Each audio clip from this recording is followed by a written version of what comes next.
Plaintiff Jeffrey Butler says he's been a comedian for 20 years, and he met the defendant, who is also a comedian, in Chicago. Jeffrey claims he agreed to go to Detroit with the defendant to do a show for $400. But after his performance, the defendant disappeared and failed to pay him, so he's suing.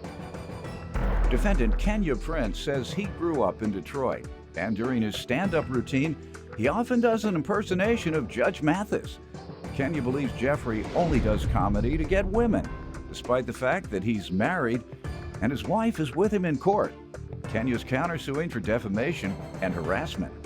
Start with you. Okay, I met this guy in Chicago, 2012.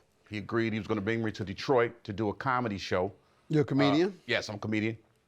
He is a comedian as well. Promoter, or you're a comedian or promoter, or both? Slash. Both, sir. All right. Janky promoter, sir. Anyway, I object, Your Honor. I agree. All right, I'll let you have your say. I agreed to do the show on October 12th of this year. For how much? For $400. I'll just get there. How long you been in the business? Oh, man, I've been in business 20 years. I mean, I was doing him a favor is what I was doing. Okay. You know what I'm saying? So, how much you know, do you usually charge? I mean, I get anywhere from $1,000 to $2,000 a show. You know what I'm saying? But he called me saying that... You know him? Yeah, I know him. Okay. I met him in Chicago. Yeah, you said 2012. Right. And he called me, he said, Jeff, I want to bring you to Detroit. I mean, I've been to Detroit, you know, many times, you know, but never did I have to go through this. You know, like I said, I'm doing him a favor by coming to Detroit to do a little show for him. He said people were hating on him, all the comedians in Detroit, he said was hating on him, so he couldn't get them, so he called me. Plaintiff Jeffrey Butler is a comedian suing a fellow comedian who believes Jeffrey only does comedy to get women, despite the fact that he's married and his wife is with him in court. Let me get some background from you. Well, first of all, Judge Mathis, Your Honor, I come to you from Detroit, Michigan. And I like to say this is not to earn any brownie points, but I come from a single-parent home, and you have been a mentor of mine. And this is the first day that I physically laid eyes on you. Okay. And I think that your life is a blueprint for success for any young man from Detroit. I was able to play football, so that kept me out of trouble. I grew up over on 28th and 30th off of Milford Moore off the boulevard. I know exactly where you're over there, by Vicky's Barbecue. Yes, sir. And also by Crunk's Boxing. That's right, Emmanuel Stewart was a friend. That's where Tommy Hearns, one of the greatest boxing champs in history, trained. Yes, sir. You are around the legends of Detroit. Yes, sir. And you're one of the legends of Detroit also, know sir. About that. And so you know, before you hear it, I want you to hear from me. I do imitate you in my act, and it's out of flattery because, you know, you don't play in your courtroom, and I'm here to be honest with you today, and you call them the way you see them. You know, you'll let a person know right away, ma'am, don't tell me you're not a dope fiend, ma'am. I know a crackhead when I see one. Ma'am, you're addicted to heroin and crack, ma'am. Wait a minute, wait, don't clap. Ma'am, you're high today, ma'am. You came to my courtroom high. You're not doing, she's not getting a settlement, she's going to rehab. You got it. You hit it on the head. And Mike Epps does one also, and that's what he says about the crack. Yes, sir. You sound better than Mike Epps. I appreciate that, sir. My career has maybe not been as extensive as his, but I've worked with some of the greats in the business, like D. Wade Davis, Mike Bonner. From Detroit, that's right. Yes, he'll vouch for my character. He was on this same show, sir. You ever did any work with Coco? Coco is a good friend of mine. Me and Coco go back further than racism. And I'm on her radio show in the morning. Further than racism. And Foolish also is a good friend of mine. He's the real deal. He's the real deal. He don't owe you a dime. He pays his bill. And I like to clear something else up, sir. Yes, I don't really call myself a promoter. I tell you what I do. I try to keep Detroit comedians working, first of all. And if I have to promote, they hate him. They hate him. If I have to promote, only the two he named is his friends. If I have to promote shows myself, that's what I do. And there is no urban comedy club in downtown Detroit. So That's exactly what one of my goals was. I do comedy because I love it. Unlike this gentleman next to me, when I found out he does it to try to get the women. And some of the women, I got sir. a wife. What I some gotta of the, do with get women? I've I have seen a him. wife, sir. I've seen him with some of the women. Don't mess up his thing. That was before he got married. That's right. No, I only seen him. I only seen him with wolf trying to win cookies, sir. too bad. Come on, y'all. I've only He's seen trying him to with win wolf too bad. cookies. Don't do the man like I that. love comedy, and that's the reason character, why I Your do Honor. comedy. All right, let me hear about how he owes you for the. He hired me to do a show October 12th. For $400. That's $400. incorrect, Your Honor. That's incorrect. Hold on, let him give his side. Go let me ahead. And finish. what happened? He didn't pay me. That's what happened. Simple Cut and enough. dry. Simple as that. Simple enough. He owed me. When was he to pay you, sir? He paid me- immediately after the show. He paid me $100 when we went to his home. He picked me up 2 hours late, first of all. This is ironic because I said, hey, man, you're starting off bad. Don't let us end up on Judge Mathis' show. I swear to God, I said that to him. This is ironic that we right here now. Yeah, that was prolific, wasn't Fortune it? teller. You know what I'm saying? So, I mean, I did the Your show. fortune teller also. You know, I did the show. I did my thing. People loved it. Gave me a lot of love. He brought another comedian up, who he mentioned, Mike Bonner.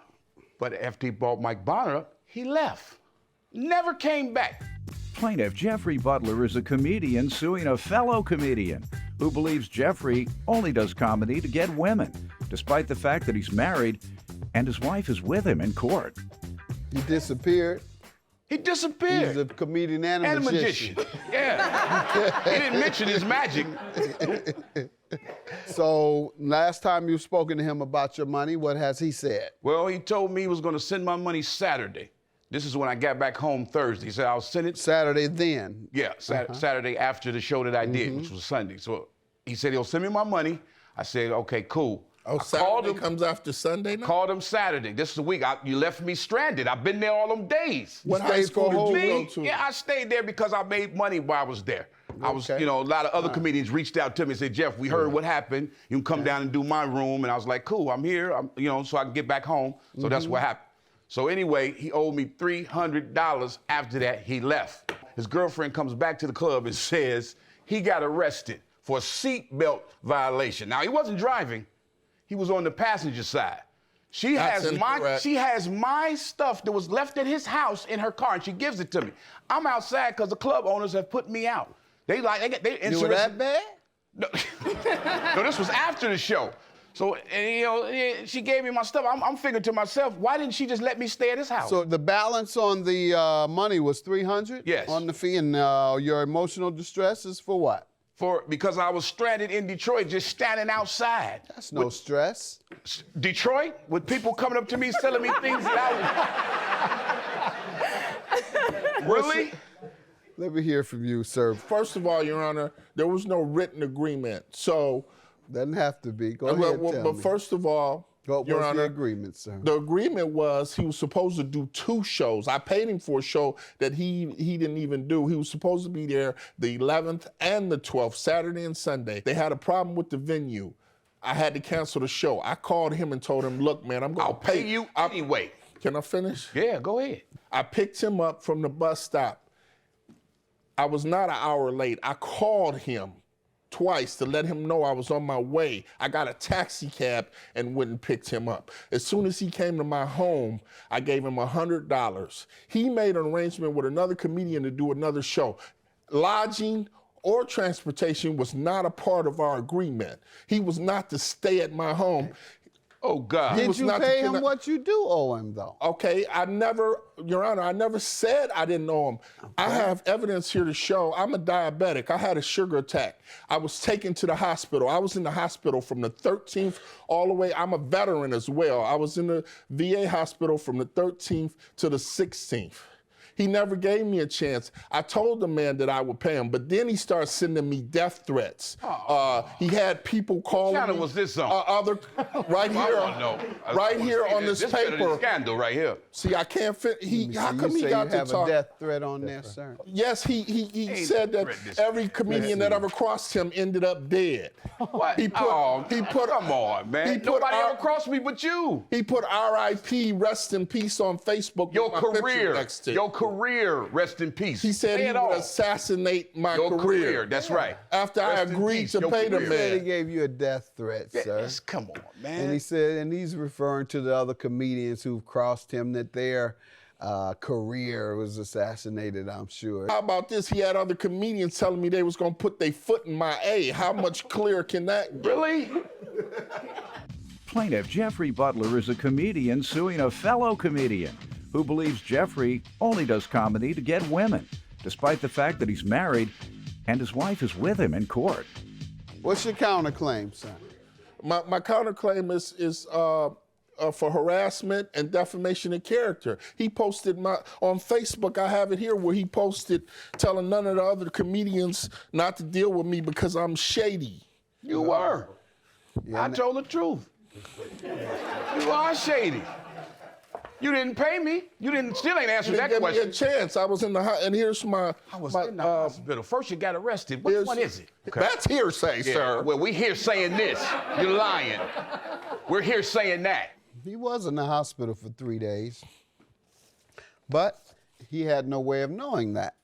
So his assumption would be, as some promoters, many, very many promoters are shady. He had no reason to believe you were, but when he couldn't get his money and he couldn't contact you, I guess he assumed you were like many, many other promoters, yes. Your Honor, after I was released from the hospital, I contacted and told him that I would pay him at the end of the month. He is expressing his opinion, not a definitive fact. And so I can't grant you a defamation claim. I'm going to grant your judgment, sir, for $300. Being in Detroit does not cause emotional distress. Continued success to both you gentlemen. Have a good day. Well, I'm gonna go back down to Detroit and put the word out that I won. And then we're gonna take this suit back to you, pull it, because I know it came with an alternator. And as I said, he's with another wolf cookie. Tell his woman to stop dyeing her hair with now-laters. Not funny, see, that's his act right there. Yeah, he can insult me all he want. He knows how the story went. And he's been telling comedians not to deal with me, and they're not listening to him. Cut him off. Did your roommate leave without notice before your lease expired, and now you don't know what to do about it? Ask me about it on my website, askjudgemathis.com.